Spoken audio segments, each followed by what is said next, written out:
Ahí está. En teoría, ahí está grabando. Estoy mirando por el otro día, pensé que había grabado y no grabé. Se ve que se me había... Bueno, entonces, no vi quién había, perdón, que no vi quién había, Yo había, Romy. sí, vi el video y leí el texto y resalté una parte del texto que la filosofía no va en busca de verdades, la filosofía lo que hace es demoler verdades, cuestionarlas, pelearse contra la verdad. En la medida en que logro, después de pelearme, de demoler, de derrumbar toda verdad, logro, sin embargo, que haya un saber que resista el poder de mi duda. Entonces ahí encontré la verdad. Eso es lo que remarqué, resalté más o menos. Del texto. Bueno, Y es lo que también por ahí lo relaciono mucho con el video, prácticamente lo mismo. sí, en realidad el video y el texto es lo mismo, Era lo porque, mismo. claro, porque el texto era una transcripción del video. Como yo se los Uh-huh. dejé para que por ahí hay gente que le gusta más ver el video y puede ver el video, y hay gente que a lo mejor está mejor con el texto y trabaja con Sí. el texto, o las dos cosas, ¿no? Hay gente que le gusta hacer las dos cosas. Entonces, teniendo en cuenta esto que vos decías, yo acá les puse una idea, es decir, retomo de nuevo, vamos a la unidad número 1, que lo que vamos a hacer es poder pensar cómo se fue construyendo en la historia el concepto de sujeto. Es decir, un concepto que no es que estuvo desde los principios de la historia, ¿no? Por ahí se hablaba, no sé, de la persona, del ser humano, había otros modos de enunciar al sujeto. Entonces, acá les ponía como objetivo de esta unidad, es que dice, bueno, se pretende a través de esta unidad, esa ella significa de esta unidad, integrar el concepto de sujeto en su entramado con la cultura y la sociedad, realizando una mirada genealógica y en relación a la constitución de las subjetividades en el horizonte actual. ¿Qué sería una mirada genealógica? Pregunto, ¿qué es para ustedes una genealogía? Todo lo que tiene que ver con la familia o ramificación de materias similares o temas o de mismas características. Ajá, vos dijiste todo lo que tenga que ver con la familia, ¿no? Sí, Para sí. mí también. Bien, o sea que cuando uno hace, Como si supónganse, fuera árbol genealógico. O eso, muy sea, bien. Si uno tiene que hacer una genealogía de su historia y le piden ese árbol genealógico, uno va hacia atrás y va reconociendo en ese atrás, qué sé yo, a sus abuelos, bisabuelos, tatarabuelos, etcétera, ¿no? uh-huh. Entonces, acá cuando dice, vamos a tomar al sujeto y la metodología que vamos a usar es una genealogía, significa eso, ¿no? Cómo el concepto de sujeto tuvo su origen, ¿no? Porque hoy nosotros hablamos del sujeto, por ahí a lo mejor en el lenguaje común lo usamos más o menos, pero cuando hablamos de sujeto significa que si vamos hacia atrás, vamos a encontrar el momento del nacimiento de ese sujeto. Entonces eso es lo que vamos a hacer. Y precisamente ese momento del nacimiento del concepto de sujeto comenzó con este filósofo llamado René Descartes, o Descartes, como ustedes quieren pronunciarlo, que es un filósofo francés, ¿no? Que inicia el periodo de la modernidad. Ustedes no sé si recordarán por la historia que habrán estudiado el secundario, que convencionalmente la historia se divide en la edad antigua, la edad media, la edad moderna y la edad contemporánea. ¿Lo recuerdan a eso? Sí, profe. Bien. Sí, profe. Entonces, acá fíjense que estamos diciendo de que filosóficamente hablando, desde el punto de vista filosófico, el primer filósofo moderno fue René Descartes, porque su pensamiento produce un cambio en relación al pensamiento de la Edad Media.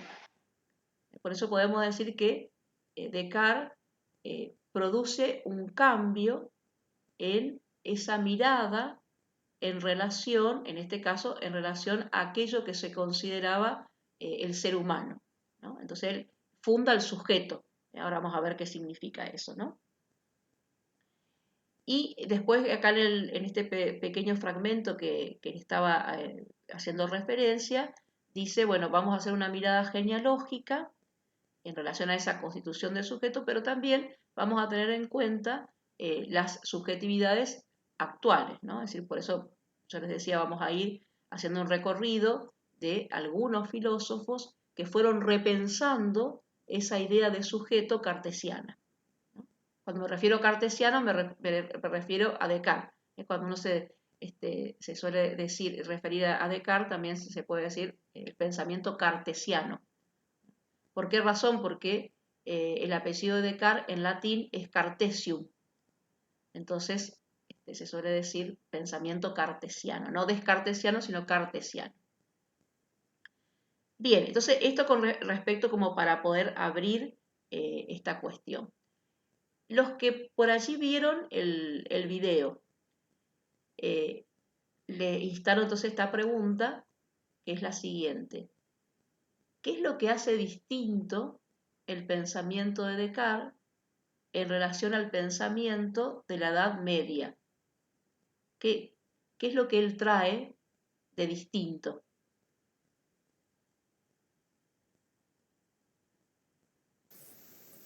Puede ser el condicionamiento. ¿Puede ser, perdón?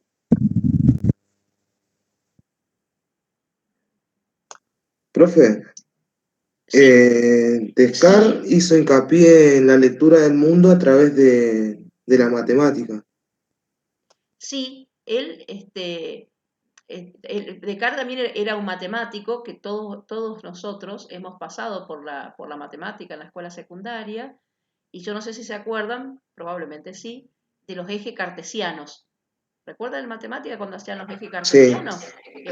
Que la usábamos para hacer funciones, ¿recuerdan? Bueno, esos ejes cartesianos los inventó Descartes, por eso se llaman así, ejes cartesianos, porque en realidad él era filósofo, pero también era un matemático. Y mucho de su pensamiento tiene que ver con la matemática. Entonces, es cierto, creo que lo que... Pero también acá donde estoy leyendo dice que también exploró lo que es la metafísica en lo que es su teoría de filosofía. Claro, exactamente, digamos, ¿dónde está en todos sus escritos? ¿Dónde está aquello que se podría decir marcó la diferencia con respecto al pensamiento medieval? Bueno, en esos escritos que se llaman meditaciones metafísicas, ¿no? En ese escrito que se llama Meditaciones Metafísicas, ahí queda plasmado ese cambio en relación a la Edad Media.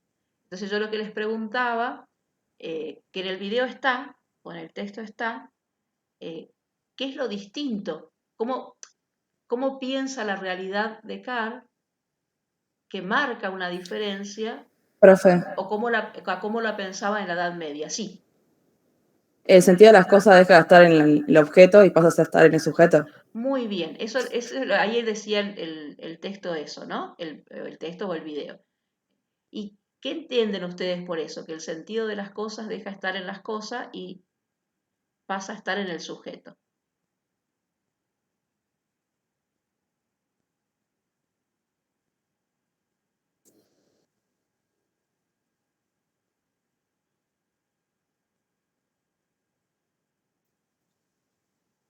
Mm, Que se pone al hombre como punto de referencia del estudio.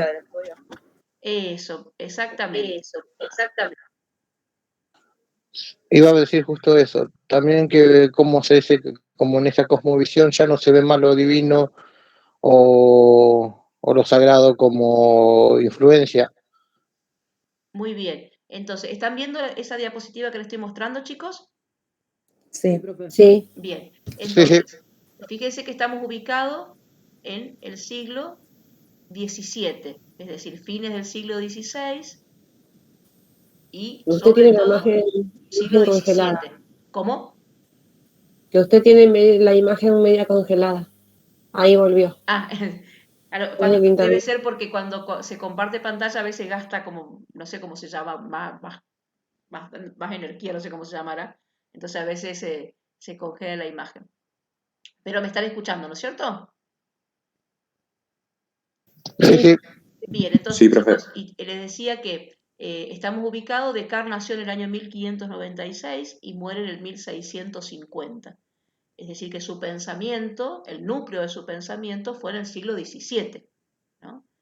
Entonces, decíamos que acá lo tienen, le muestro quién era el señor Descartes, una pintura de esa época, y se le suele llamar, ustedes lo habrán visto también en el video, el filósofo de la duda, ¿no? ¿Por qué se le llama el filósofo de la duda? Él generó que todos los demás se replanteen el beneficio de la duda. Muy bien, muy bien. ¿Y qué beneficio tiene la duda? El averiguar, el hallar más de una respuesta. Sí. O el comprobar si la información es del todo cierta. El no creerlo porque te dicen que es así. Muy bien. De no creer lo que está, o sea, de buscar el porqué de las cosas. Muy bien. De no tomar del primer concepto que le da, sino que de buscar más allá del concepto ese que tiene. Exactamente. Es decir que... Profe, sí. ¿cómo tener la certeza de que es verdad, realmente la verdad? Yo lo estuve mirando eso. Claro, está bien, porque en realidad la cuestión es esta, es decir, si yo pongo algo en duda, lo que intento con ese poner en duda es buscar alguna certeza, alguna nueva certeza, ¿no? Entonces, la cuestión, es decir, poner algo en duda, como decía, por así dijeron, el beneficio de la duda, o poner algo en duda, es interesante porque permite interrogar aquellas verdades que están instaladas en una sociedad como tal, ¿no? Vieron que muchas veces en las sociedades, en la actual, ahora podemos buscar algún ejemplo, hay algunos principios que se instalan como única verdad y que por ahí nosotros nos la creemos, sería, ¿no? Porque los aceptamos como tales. Ahora, en el momento en que nosotros instalamos una duda en relación a eso que se nos presenta como verdadero, ahí esa verdad empieza como a resquebrajarse, podríamos decir. Y también empieza a evidenciar de que eso que se considera verdadero fue una construcción en algún momento de algún momento de la historia. Y que en ese momento de la historia funcionó como tal, ¿no? Pero la duda es aquello que nos permite esa interrogación para poder construir alguna otra verdad o alguna otra certeza, ¿no? Les pregunto, ¿se les ocurre alguna idea en nuestra sociedad que durante mucho tiempo fue considerado como una verdad y en el momento dado se empieza a poner en duda y hoy a lo mejor nosotros pensamos distinto? Sí, profe, la existencia de algún dios, por ejemplo. Bueno, muy bien. En algún momento de la historia, como que la cuestión de que los dioses, para los pueblos que eran politeístas, o Dios, para los pueblos que son monoteístas, era algo indiscutible, ¿no? Se aceptaba como tal. Y a su vez se aceptaba también que ese Dios o esos dioses había que tener determinadas prácticas sobre las cuales uno relacionarse, ¿no? Y en algún momento se pone en duda. Entonces, hoy quizás la gente, algunos son creyentes, otros no creyentes, algunos son creyentes practicantes, es decir, como que tenemos una pluralidad de modo de pensar esa relación con la trascendencia. Cosa que en algunos momentos de la historia no se podía tener esa pluralidad. Entonces, ese sería... Claro, lo que Descartes fue como que marcó fue el pensamiento individual. Sí, por lo que decía es que Descartes marca lo que hoy se llama el individuo, porque él marca algo así como, podríamos decir, y acá les paso a partir de lo que vos traes, dice, bueno, hace filosofía en primera persona, ¿no? Porque en este escrito, que se llama así, Meditaciones Metafísicas, es él es su propio yo que está pensando, ¿no? Y la escritura de esas meditaciones tiene que ver con cómo él está reflexionando acerca de la existencia. Entonces, decíamos que Descartes instala la duda. Y uno podría decir, bueno, pero ¿por qué en ese momento él instala la duda? ¿Cuál fue la importancia de que Descartes trajese como método filosófico la duda? La importancia fue que empezó a dudar de todo lo que él había aprendido. Y eso que él había aprendido lo había hecho con la educación que había recibido en la Edad Media, porque Descartes nació en la Edad Media, podríamos decir, ¿no? O es hijo de la Edad Media. Porque si él crea la modernidad, indudablemente que su formación educativa estuvo en la Edad Media. Entonces, en un momento dado, él lo pone en duda.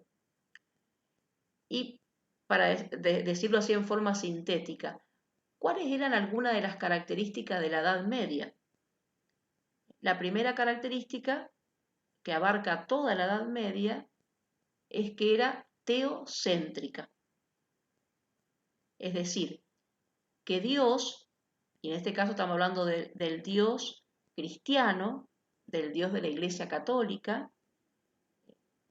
La Iglesia Católica tenía el poder en la Edad Media en Occidente, era un poder hegemónico. Ese Dios era aquel que daba sentido y fundamento a todo lo que existe. Es decir, que toda la realidad, el ser humano, la pensaba desde Dios. Entonces, esto que por allí traían también al principio, que decía, el sentido de las cosas estaba en las cosas. ¿Por qué el sentido de las cosas estaba en las cosas? Porque Dios las había creado. Y como Dios las había creado a todo lo que existe, ¿no? A todo el universo, Dios había creado el universo, inclusive al hombre mismo, ese Dios le había puesto un sentido a las cosas. Entonces, lo que hacía el ser humano con su capacidad de conocimiento es encontrarse con ese sentido.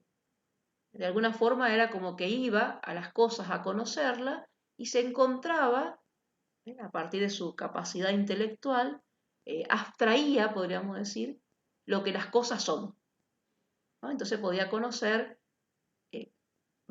por qué, no sé, el árbol es un árbol, qué es lo que hace que un ser humano sea La gente distinto no se de las cuestionaba cosas. las cosas. ¿Cómo? La gente no se cuestionaba las cosas porque tenía la respuesta de que Dios lo había creado y punto. Exacto. Sí, y el que se cuestionaba, ¿qué le pasaba? Lo criticaban o lo apedreaban o lo mataban. Sí, lo perseguían, Exacto, los mataban. generalmente. Como pasó con las brujas, Exacto. la casa de brujas. Exactamente, fue la época de la casa de brujas, de la quema de las brujas también, ¿no? Y fue la época en que algunos pensadores, como por ejemplo un pensador llamado Giordano Bruno, que fue un científico, también era un sacerdote, ¿no? Porque la mayoría de los que escribían y pensaban y hacían ciencia, la mayoría pertenecían a la vida consagrada, ¿no? Porque era el único lugar donde se podía pensar, es decir, se podía educar, ¿no? Porque las universidades que empezaban a existir ahí en la Edad Media, a la cual se podían ingresar, la mayoría eran monjes o sacerdotes religiosos, ¿no? Varones siempre. porque las mujeres siempre estaban excluidas, ¿no? De la posibilidad de eso. Entonces, El tiempo de los protestantes. ¿cómo? El tiempo de los protestantes. No, los protestantes vienen después. Acá estamos justo en la época del poder de la Iglesia Católica, aún no separada. Aún no separada. O sea, cuando estaba la Inquisición. Claro, después aparece, después aparece que el poder de la Iglesia va cayendo y aparece uno de los monjes que se llamaba Lutero, que era un monje alemán, un sacerdote alemán, y que él empieza a cuestionar ciertas metodologías de la Iglesia, se separa de la Iglesia y ahí aparece la Iglesia protestante, luterana, ¿no? Porque después aparece otra iglesia protestante que es la anglicana, que es la que está en Inglaterra, ¿no? Es decir que, pero hasta este momento que le estaba diciendo, el poder lo tiene la Iglesia Católica, aún no dividida, podríamos decir. Entonces, les decía esto, ¿no? Que aquel que pensaba distinto o que empezaba a investigar y encontraba alguna disidencia con el saber oficial, por decirlo de alguna forma, bueno, era el tiempo de la Inquisición, dijeron por allí, ¿no? Que era un tribunal que también estaba constituido por religiosos, que juzgaba a la persona, y si la persona seguía sosteniendo una idea que se contraponía con la idea que la Iglesia sostenía, iba a la hoguera, ¿no? Giordano Bruno terminó en la hoguera por decir algo que nosotros hoy consideramos verdadero, que la Tierra no era el centro del universo, sino que la Tierra era un planeta más y que el centro del universo era el Sol, ¿no? Se pasa de lo que se denominó la teoría geocéntrica, es decir, la Tierra como geo es Tierra, ¿no? La Tierra como centro del universo, y se pasa a una teoría heliocéntrica, es decir, el centro del universo es el Sol. Helio significa Sol. Ya Copérnico lo había dicho, Giordano Bruno lo sigue en eso, y luego aparece Galileo Galilei, que también sostiene eso, que también va a un juicio, pero Galileo, para preservar su vida, se retracta, ¿no? Y dice, bueno, ustedes tienen razón. Sí.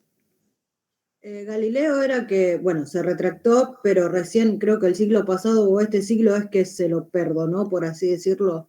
Sí, en el siglo XX, el Papa Juan Pablo II fue, que pide disculpa por lo que había sucedido con Galileo. Exactamente, ¿no? Así que fíjense cuántos siglos después, ¿no? Entonces, Galileo, digamos, se retracta simplemente para poder salvar su vida, porque después él sigue investigando y bueno, indudablemente desde Copérnico, Giordano Bruno, Galileo, todos tuvieron razón. Pero la cuestión era que el poder decir cuál es uno de los trasfondos de esto, ¿no? Que si la Iglesia decía que había un saber que se contraponía con el de ellos, se le caía el poder. Porque ustedes saben que el saber es poder, ¿no? Y cuando el saber está en pocas manos, es decir, el pueblo no tiene acceso a ese saber, hay unos pocos que gobiernan a toda una población. Entonces, la Edad Media estaba constituida a partir de eso. De alguna forma podríamos decir, los que determinaban cuándo un saber era verdadero era el poder de la Iglesia.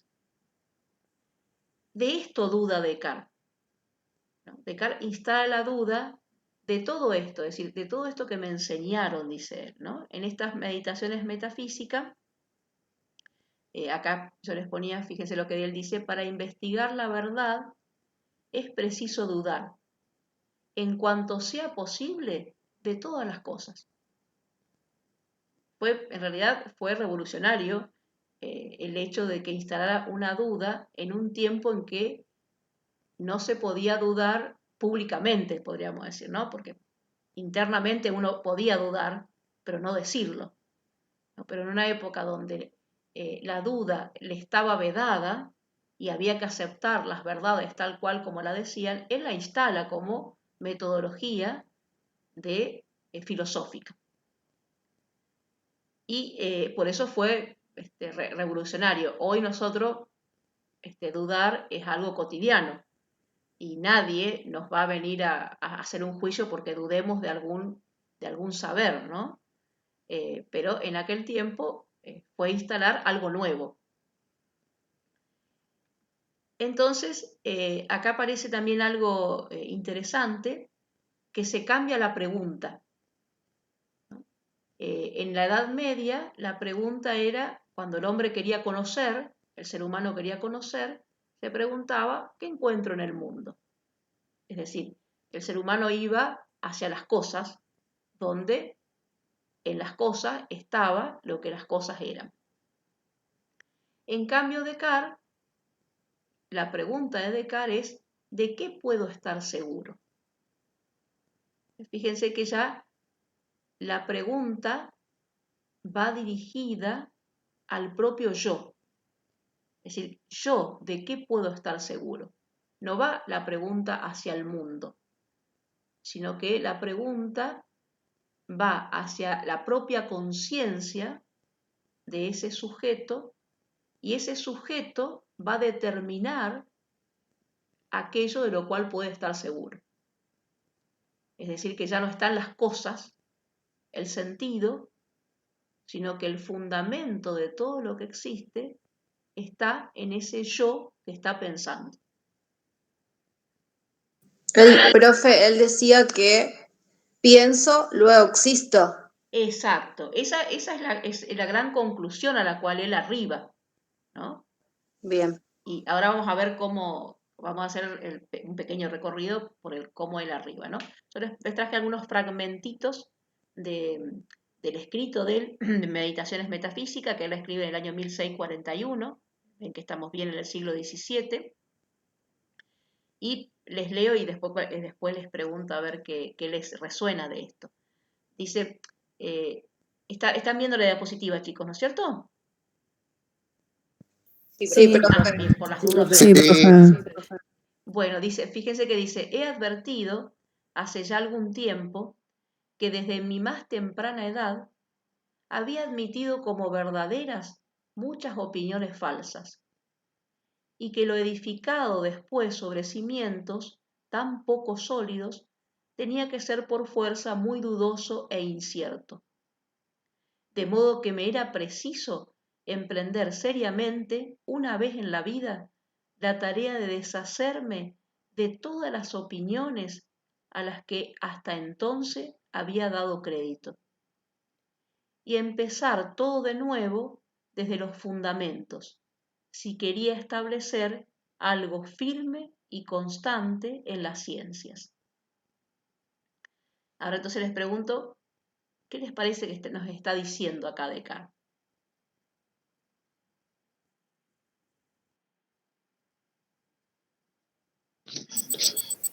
Más o menos creo yo que está hablando desde que todo lo que había creído, los fundamentos que tenía, desde lo que había enseñado la filosofía desde la iglesia, en ese tiempo estaba basado en raíces demasiado débiles que no se difundían que fueran verdaderas y tuvo que deshacerse de esos pensamientos para adquirir otros conocimientos que llevaban realmente a otra verdad. Bien, muy buena la reflexión. Vieron que él hace la metáfora como si fuese un edificio, ¿no? Vieron que dice, cuando uno tiene un edificio, si uno lo va deconstruyendo el edificio, lo va como rompiendo, que sería, poner en duda sería eso, ¿no? Lo voy como resquebrajando y voy a ir llegando hasta los cimientos, que es lo que sostiene algo. Pero, dices, también voy a poner en duda los cimientos, porque si esos cimientos sobre los cuales se construyó el edificio son cimientos falsos, todo el edificio es falso. Entonces no me basta con romper las paredes de un edificio, también tengo que poner en duda los cimientos. Y eso es lo que él intenta hacer, ¿no? Empezar a cuestionar todo lo que le habían enseñado.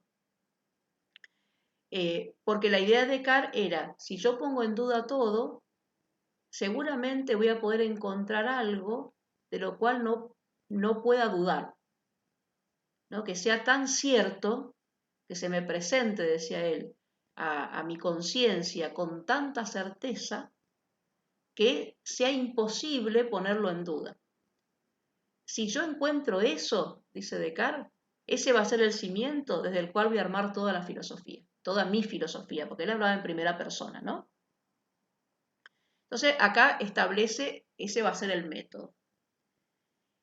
Y lo que él empieza a pensar, y ahora abro un poquito también para que ustedes me digan, porque esto estaba en el texto o en el video, él dice, bueno, yo tengo en mi cabeza, podríamos decir, ideas, ¿no? Todos tenemos en nuestra cabeza ideas. Ahora, las ideas que nosotros tenemos en nuestra cabeza pueden ser originadas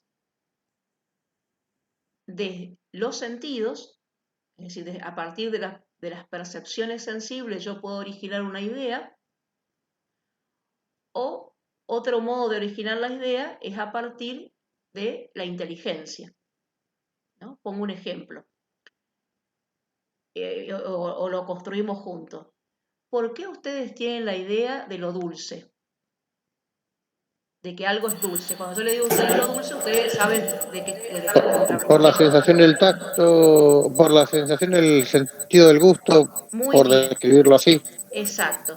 Si, supónganse, ustedes hubieran nacido sin el sentido del gusto, ¿podrían tener la idea de lo dulce? No. Exacto, podrían imaginarlo, ¿no? Pero la idea de lo dulce, todos la tenemos porque tenemos el sentido del gusto. Entonces, hay ideas, dice Descartes, que nosotros la hemos construido a partir de la percepción sensible. Podríamos poner que son los colores, los olores, los ruidos, etcétera, ¿no? Ahora, Sí. las ideas que son fruto de la inteligencia, por ejemplo, las matemáticas. Vieron que nosotros cuando usamos la matemática, no usamos los sentidos. Hacemos un razonamiento eminentemente lógico, ¿no? Es decir, por ahí los sentidos nos sirven como auxiliares. Por ahí yo puedo decir, bueno, quiero hacer una cuenta y dibujo los números para hacer la cuenta, pero también la cuenta la puedo hacer de memoria sin necesidad de utilizar el escrito, ¿no? El número en un papel. Entonces hay ideas que son eminentemente del orden de lo lógico, ¿no? Entonces él dice, como yo quiero poner en duda todas las ideas, todo lo que me enseñaron, quiero despojar mi cabeza de todas las ideas que tengo construidas, las voy a poner en duda a todos. ¿Cuál es el argumento que él pone para poner en duda aquellas ideas que se han originado en la percepción sensible? Y es lo que acá dice en el primer parrafito. Fíjese, dice, todo lo que he admitido hasta el presente como más seguro y verdadero, lo he aprendido de los sentidos, o por los sentidos. Ahora bien, he experimentado a veces que tales sentidos me engañan, y es prudente no fiarse nunca por entero de quienes nos han engañado una vez. Entonces el argumento que él pone es que no puedo fiarme de los sentidos porque los sentidos en algunas ocasiones me engañan. Entonces todas las ideas que que tengan su origen en los sentidos, me voy a despojar de ellas, dice él. ¿Tienen algún ejemplo? ¿Se les ocurre algún ejemplo en el cual uno podría decir los sentidos me engañan? Sí, cuando una fruta, decimos está madura y es dulce, y realmente está madura, pero no tiene sabor a dulce y está ácida. Pero eso vos cuando la probaste te diste cuenta, ¿no? Sí. Si por los ojos podríamos decir pareciera como que está dulce. Como que está madura y dulce, sí. Ajá. Y él pone algunos otros ejemplos que a todos le habrá pasado. ¿Vieron cuando uno va con el auto un día que hay mucho sol en la ruta, y adelante, así algunos kilómetros, podríamos decir, ¿qué es lo que suele ver por efecto del sol?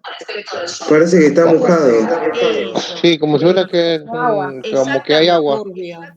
Fíjense que ese sería un ejemplo que él pone de los sentidos me engañan, porque dice, me parece como que hay un charco de agua y en realidad no lo hay. O en el desierto, O en el por ejemplo, desierto, uno claro, el oasis, por ejemplo, ¿no? O no sé si alguna vez hicieron la experiencia en la escuela, a veces se suele hacer, cuando uno pone en un vaso un lápiz o alguna varita y la mira y parece que estuviese quebrada. No sé si alguno hizo la experiencia esa, ¿no? Sí. Que son leyes de Yo la lo hice. física. Sí, sí, sí, sí. Vieron que son leyes de la física en realidad, ¿no? Que después explican esa ilusión, podríamos decir, ¿no? Pero él dice, si yo me Profe, quedo con los sentidos, voy a pensar que en el agua, en la ruta hay agua, que ese lápiz está quebrado, entonces no me puedo fiar de los sentidos. Entonces me saco todas las ideas de origen sensible. profe, Sí, escucho. a mí se me ocurrió como un ejemplo más cómico, por así A decirlo. ver, Los asientos esos de cemento en Buenos Aires, ajá. por ejemplo, que se ven re cómodos, pero te sentás y no. Esa es la Bueno, vista engañándote. puede ser, claro, que los sentidos ahí me engañen, ¿no? De que a lo mejor los sentidos me engañan porque el modo en que están hechos pareciera que fuesen cómodos y después no lo son, ¿no? Entonces, podríamos decir que hay ejemplos de eso, ¿no? Entonces dice, bueno, me saco eso. Pero también, dice él, el intelecto también se puede equivocar, ¿no? Ya no usa la palabra engaño, sino se puede equivocar. Por ejemplo, todos hemos tenido la experiencia también de que cuando hemos hecho algún ejercicio de matemática, nos dio un resultado erróneo. Y ese resultado erróneo es porque en algún momento del procedimiento de ese ejercicio, de ese problema, hemos hecho algo mal. Y entonces nosotros estábamos convencidos, a lo mejor hacíamos una prueba, estábamos convencidos de que la habíamos hecho bien al ejercicio y después teníamos la prueba y la profe nos decía, está equivocado, ¿no? O sea que también las ideas que son productos del intelecto, dice él, pueden también ser erróneas. Y después, en el video estaba lo del genio maligno, ¿no es cierto? Sí, profe. Bien. Sí. Entonces, él dice, esto es llevar la duda hasta la duda hiperbólica, se llama, que también ahí en el video aparecía, ¿no? Y sería llevar la duda hasta las últimas consecuencias. Dice, vamos a hacer una hipótesis, dice. Vamos a hacer una hipótesis de que, por eso fíjense acá el fragmento dice, así pues, supondré, voy a poner una hipótesis, dice él, que hay no un verdadero Dios, que es fuente suprema de verdad. Es decir, no es un Dios verdadero que Dios no nos puede engañar si es Dios, ¿no? Sino dice cierto genio maligno, no menos artero y engañador que poderoso, el cual ha usado de toda su industria para engañarme. Entonces él pone la hipótesis de que si hubiera un genio maligno, es decir, un Dios malo, que como tiene el poder sobre nosotros, hubiese puesto en nuestra inteligencia, en nuestra cabeza, principios erróneos, sin que nosotros nos diéramos cuenta, y vamos a tener también conclusiones erróneas. Es decir, porque si yo parto de un principio que es erróneo, voy a hacer deducciones y voy a llegar a una conclusión errónea. Entonces dice, tampoco puedo confiar de que mi intelecto me lleve a alguna certeza. Entonces ya la cabeza, podríamos decir, le quedó vacía. Se sacó las ideas productos de las sensaciones y se sacó las ideas productos del intelecto. ¿Con qué se queda? Y entonces acá vendría la conclusión. Dice, pero hay cierto engañador muy poderoso y astuto que dedica toda su habilidad a engañarme siempre. Se refiere al genio maligno, ¿no? No cabe, pues, duda alguna de que yo existo, puesto que me engaña, y por mucho que me engañe, nunca conseguirá hacer que yo no sea nada, mientras yo esté pensando que soy algo. De suerte que, habiéndolo pensado bien y habiendo examinado cuidadosamente todo, hay que concluir por último y tener por constante la proposición siguiente: yo soy, yo existo. Es necesariamente verdadera mientras la estoy pronunciando o concibiendo en mi espíritu. Y si querés está diciendo, bueno, yo puedo dudar de los sentidos, puedo establecer que mi inteligencia me puede engañar, puedo establecer que hay un genio maligno que me engaña, pero por más que dude de todo eso, no puedo dudar, dice él, que mientras estoy dudando, estoy pensando. Y mientras estoy pensando, existo. Entonces, dice él, la única certeza que tengo es que pienso, luego existo. De eso no puedo dudar nunca, dice él. Ese sería el cimiento, la certeza a la cual él llega para después armar toda su filosofía. Esta frase que parece así como muy cortita y a la cual fíjese toda la deducción que él hace para llegar a la frase, ¿no? Ese pienso, luego existo, es lo que permite el cambio de la Edad Media a la Edad Moderna. Porque en este yo que piensa, o a partir de este yo que piensa, ahora se va a decidir el sentido y el fundamento de las cosas.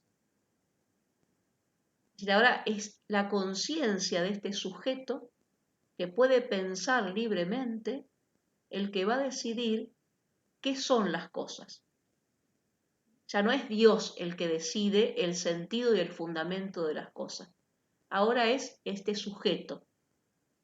Por eso la modernidad es antropocéntrica. Es decir, ya no es teocéntrica como era la Edad Media, sino que es antropocéntrica. El centro de todo el pensamiento es el hombre. Antropo significa hombre. El centro de todo es el sujeto. Y la palabra sujeto significa aquello que está de alguna manera como sustentando algo. Entonces, con Descartes aparece un sujeto que tiene estas características, que es consciente, que es libre, que es autónomo y que es fundante. Es decir, que funda el sentido de todo lo que existe. Voy a dejar de compartir, así. Ahora les pregunto.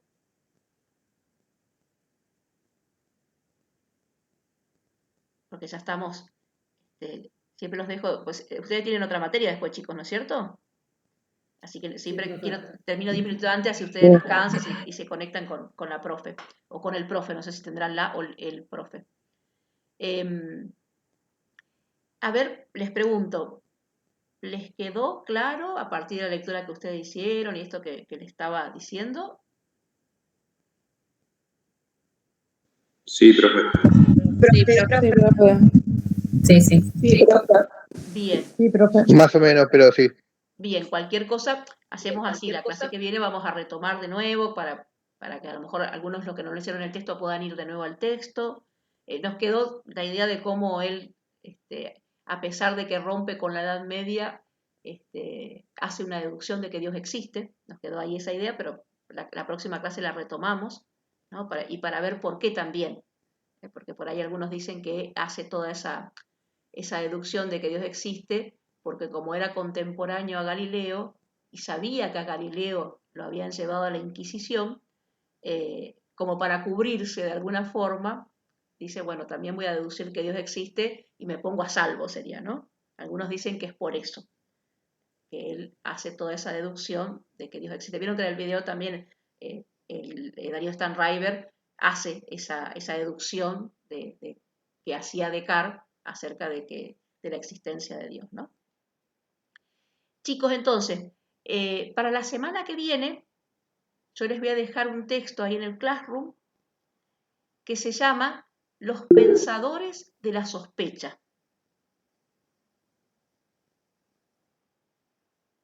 ¿Quiénes son estos pensadores de la sospecha? Son tres, ¿no? Que son Marx, Freud y Nietzsche, ¿no? Son los tres pensadores de la sospecha. Ustedes lo van a tener escrito ahí en el texto, ¿no? Y lo instalamos ahora porque van a ver que es decir, se llaman así pensadores de la sospecha porque van a poner en duda el pensamiento de Descartes.